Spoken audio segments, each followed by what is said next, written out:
60th box. You're welcome back to AFCON 2023. It's all about AFCON 2023 right now. I think Premier League, International Week, and all that kind of stuff. So we're going back to AFCON weekend. And it's all about the Premier League. It's all about the AFCON 2023.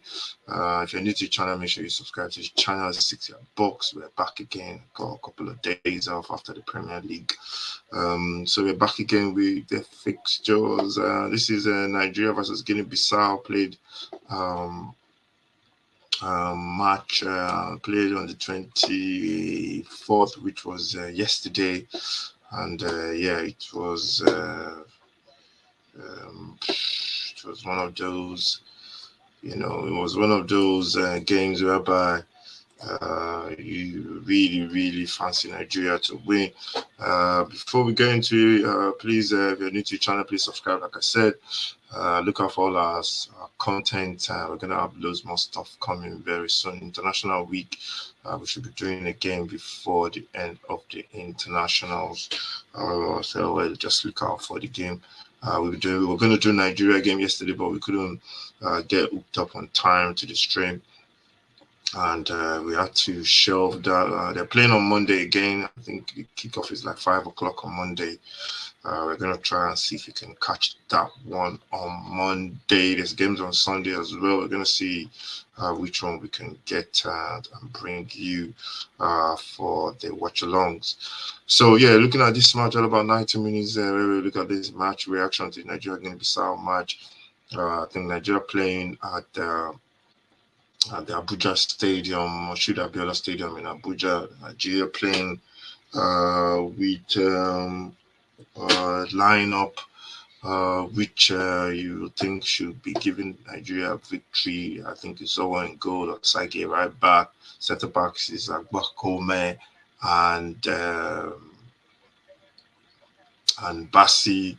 Left back you have Seidu. Midfield you have Iwobi and Ndidi. Then on the right you have Ademola, on the left you have Ademola Lukman, on the right you have Chukwueze, you have Iheanacho just playing behind Osimhen. That was the Nigerian lineup, and that was a good lineup that you think they should be able to get the victory. But watching the match was just a case of final passes, the kind of stuff. And this team have shown that if they go down, they always struggle. For me, the thing that stood out was the manager playing two in midfield with Finidi and Iwobi in midfield. That was a little bit of a shock. I didn't expect that because I didn't think Iwobi could playing that midfield anchor role with Finidi. Iwobi is more like a 10. I guess the manager is trying something in midfield. The manager is thinking we're going to have a lot of possession, so he's decided to play with a 1 in midfield as a defensive cover. We had a lot of chances after chances. That's the story of Nigeria, especially when we play at home. It was one of those games whereby they just could not pull out a result in that game, and it was a game where you think Nigeria would have at least get something out of. At least if they're going to lose, don't lose the game. Always make sure you get something out of the fixtures, but they just couldn't get anything out of this game. And Guinea-Bissau got their goal after, I think it was midway through the first half. It was a long ball over the top. It was a poor goal, to be honest. It was a long ball over the top. Two players in midfield, they both went for the same ball. The defenders both went for the playing. I don't know why the defenders were playing like a high line. They both went for the same ball. The ball was kicked over the top, and it was really poor in terms of the goal.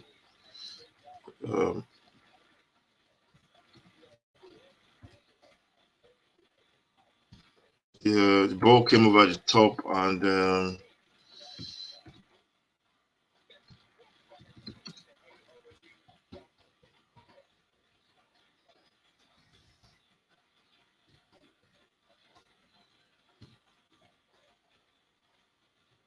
the ball came over the top, and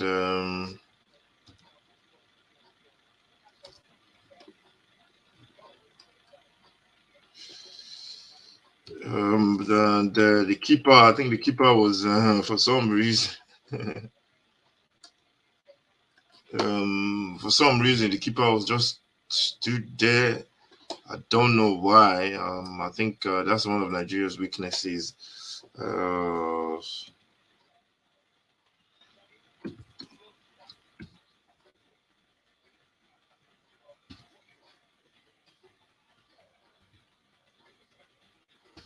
And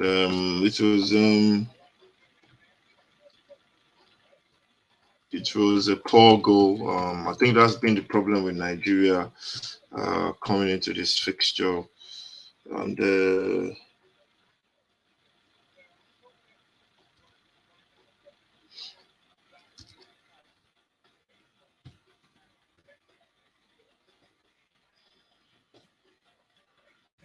coming into this fixture, I think that's been Nigeria's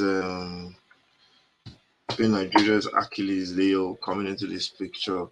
And I've always said Nigeria don't have a good goalkeeper, and it turned out to be exactly what happened. That I've not been confident with the keeper.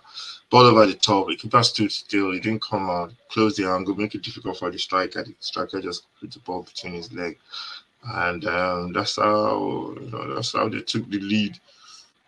And from then on, Nigeria couldn't just break them down. The ball was not coming. You can see Osimhen getting frustrated. I think the problem again as well is sometimes we play with inverted wingers. I think sometimes we should just go back to the old school where the Eagles used to play with the wingers. Dokia Misamaka, Sheikh Modebami on the other side. I think sometimes they should just swap it around, let the left winger go wide, cross the ball into the box, let the right winger go wide, cross the ball into the box. I think sometimes you need that sometimes.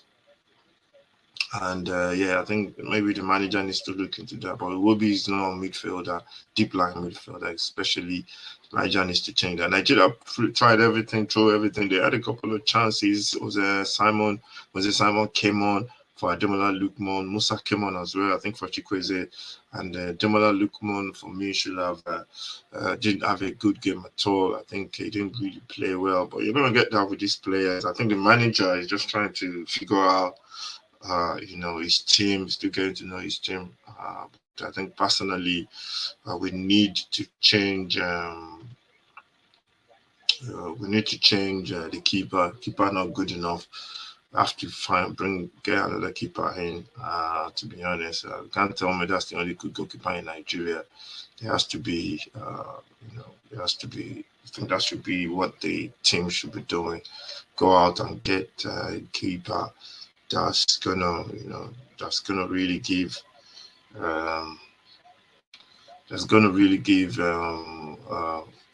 Uzo a run for his money. And from then on, it was just a case of Nigeria piling on pressure. They had a couple of chances on the break, Guinea Bissau. They couldn't score another goal. Nigeria piled on pressure after pressure after pressure, but they just couldn't break them down. They're gonna play a reverse fixture on Monday, like I said, and I think Nigeria should win that one. They're playing on a better pitch in Morocco. I think Nigeria should be able to win that one. I think Osimhen, what's his name, Chikwueze, and whoever is playing on the other side, Ademola Lookman need to cross the ball early as well. First time, play Osimhen very quickly. That's what he wants. He wants spacing behind. He wants quick passing. I think they are not on the wavelength, and it's something that they got to look into and try and definitely fix. If you look at the table now, Nigeria is second on the table behind Guinea-Bissau. Going into the next round of fixtures, Guinea-Bissau have 7 points, Nigeria have 6 points. Nigeria should be qualifying from that table, 12 goals plus 10 difference. I think they should be able to beat Guinea-Bissau in the next round of fixtures, which will be played on Monday, like I said, on the 28th. on the 27th, sorry, on the 28th, Guinea Sierra Leone go to Sao Paulo, Sao Tome, sorry. And Nigeria and Guinea-Bissau are the two top teams in that group. But I expect Nigeria to win the next one and go top with 9 points. Then we go to Group B in the same competition. For Group B, Burkina Faso is top of the table with 9 points. Cape Verde second, and on 4 points. I think those are the two teams. Togo is a surprise last on the table. Cameroon topping Group C. Namibia. The competition is going to be played in Cote d'Ivoire. That's where the competition is going to be played. I don't know when. I think it's going to be in the summer, I guess. And then we have Namibia second in that group, Burundi third, and Kenya last. Group D, you have Egypt topping, Guinea second, Malawi on 3 points, third, and Ethiopia last in that group. In Group E, Ghana top with 7 points, Angola second with 4th, Central African Republic third. I think Ghana beat them yesterday. Madagascar bottom of that table. You have in Group F, Tanzania, Algeria topping with 9 points. Tanzania second. You have Niger and you have Uganda top bottom of that table. Group G, Mali top. South Sudan second in that group. Congo fourth as surprise. Gambia bottom of that group. H, Ivory Coast topping. All the African big teams are doing their bit. Zambia second on 6 points. Comoros third. Lesotho bottom of the table. Gabon top group I. Mauritania second on 4 points. Gabon 7 points. DR Congo bottom of the group. That's a surprise in that group. Group J, Tunisia, Equatorial Guinea second, Tunisia first, Libya, Botswana bottom. K, you have Morocco, Liberia, South Africa struggling to qualify there. They've got 1 point in 2 games. I guess there's 3 games to go. And you have Zimbabwe bottom of the group. And then you have Group L, Senegal topping with 9 points, Mozambique second, 4 points, Rwanda and Benin bottom of the table. Benin is a surprise there. So those are the results. Those are the tables so far. The AFCON next round of fixtures coming up very soon.